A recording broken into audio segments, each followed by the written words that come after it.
Before the British invasion, Aboriginals have lived in Australia for over 40,000 years, and the population was around 314,500 people. There was a lot of diversity in Australia. For example, there were over 500 different languages. There were also different religions too. All of the tribes operated on an egalitarian system, which resulted in the tribes not having a chief or king. When the British found the eastern part of Australia, they called it the New South Wales. Australia had temperatures ranging from 20 degrees Fahrenheit in the winter to 100 degrees in the summer. Aboriginals made mud brick huts with a bark roof and Hessian lining on the inside. The families were big and food was shared throughout. When the British came to Australia, food started to become scarce for the Aboriginals because the British were taking their croplands. The British declared Australia as theirs and began to colonize through pastoral expansion. The British saw the Aboriginals as uncivilized humans who aren't agriculturalists. Because the British believed in social Darwinism, they thought of Aboriginals as inferior to them. This caused the British to think about exterminating them because they were infestations of mankind. Social Darwinism is based on Charles Darwin's theory of evolution and natural selection. Many people then took his work and associated it towards humans. Some of Darwin's concepts were then used with social theories to put together a rank of human races in evolutionary hierarchy. Fair-skinned people were put at the top, which caused the Aboriginals to be seen as less evolved.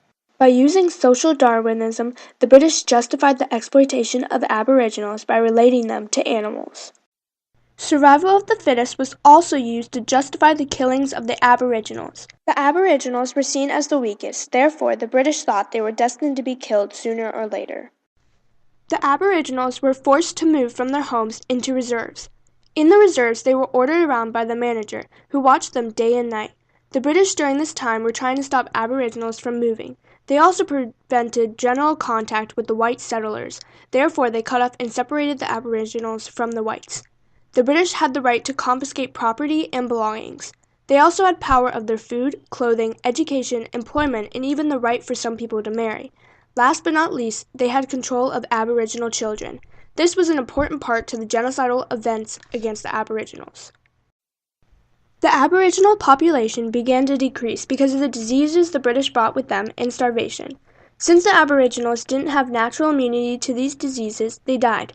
Other Aboriginals died from fighting against the British in the punitive raids. Missionaries came in 1830s to spread Christianity to the Aboriginals.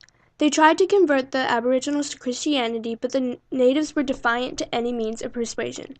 The missionaries told the Aboriginal parents to give up their children also, who would be taken to a mission school. The missionaries thought the children would be more open to changing their lifestyle and religion than the adults.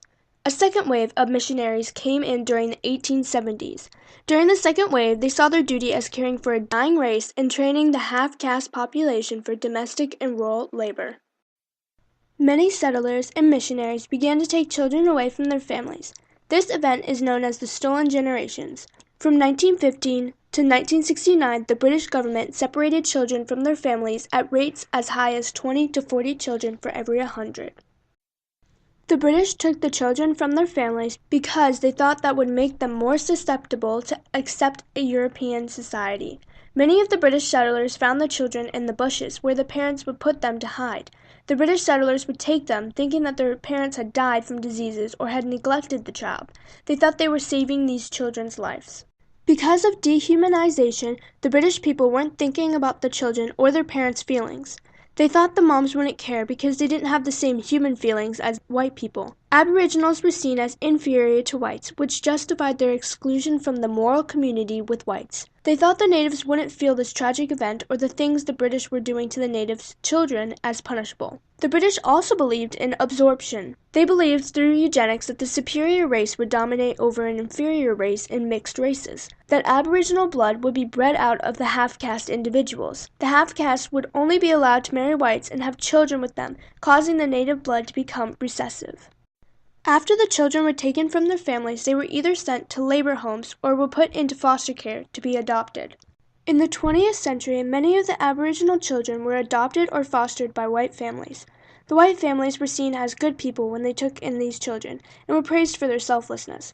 However, many of the children were abused by the families. They saw the children as non-human or inferior to them. In 1909, the government created the Aborigines Protection Board. Then, the New South Wales government made the board remove children from their families. The children were sent to labor homes where they would learn how to do certain jobs for white people. Boys would work in farms while girls would work as servants.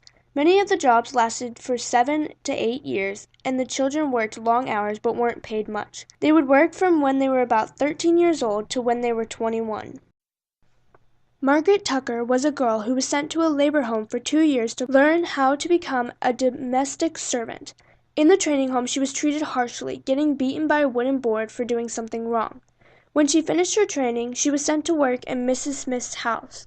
She was badly fed, poorly dressed, and was physically and mentally abused. She had just a thin shirt and a small skirt as her wardrobe throughout all of the seasons. She would hide food anywhere she could so she wouldn't starve. However, Miss Smith would find the food and take it away from her. She also couldn't send letters to her mother or receive mail. The Moral Rearmament Movement, MRA, was created by Frank Bushman in the 1930s. This movement was against British settlers who committed genocidal acts against the natives. This group was created when Western nations were preparing for war. This group followed a Christian philosophy, and their goals were to create a world that is hate-free, greed-free, and fear-free. They held conventions where victims could come and talk about their past experiences. These conventions also helped the perpetrators understand how much pain they put their victims through. Margaret Tucker has gone to many of these conventions to voice what happened to her when she was a child. In 1894, white women and Aborigines were entitled to vote in South Australia. However, in 1902, white women started to gain more rights while Aborigines were excluded from these. Aboriginal weren't granted full citizenship and enfranchisement until 1967. First Aboriginal medical service was made in 1971, and an Aboriginal legal service began in 1973. Other groups were also started, like the Aboriginal Education Consultative Groups and Commonwealth Department of Aboriginal Affairs. For a long time, people have ignored the racial oppression that has happened in Australia. In 1999, federal parliament states to the public its sincere regret over the stolen generations. The 1948 convention states that taking children away from their families is considered a genocide. Therefore, these tragic events that have happened in Australia to the Aboriginals is considered a genocide.